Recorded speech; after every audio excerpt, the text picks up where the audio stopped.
First, review the data in a previously created tool database within TMS. For Tool 6 shown, TMS has already identified the different portions of the tool which can be viewed in the Contour tab. The holder is colored green, the non-cutting portion is yellow, and the cutting portion is red. After review, it is time to sync the database with NC-Simul so it can be used in a machine simulation. From the Preferences tab, locate the tool flyout and select Tool Database. By default, NC-Simul's tool database will be active, but it can be easily changed to look for Zollner's database by using the drop-down menu. Then, simply type in the port number and IP address of the database and confirm that a connection is made as indicated by the green button. After applying these changes, start a new simulation project and open the tool magazine. There are a couple of options that are presented when importing the tools from TMS.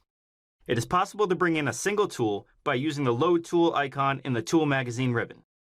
It will open a prompt for the tool ID number, so just navigate back to TMS and copy and paste the name of the tool to be added. After hitting OK, observe that the revolved 3D version of the tool has been created in NC-Simul, and the holder, non-cutting, and cutting portions of the tool have been respected as well. Alternatively, an entire library can be imported at once by using the Load Tool List icon. From the drop-down, select a library from the sync database to be loaded and hit OK.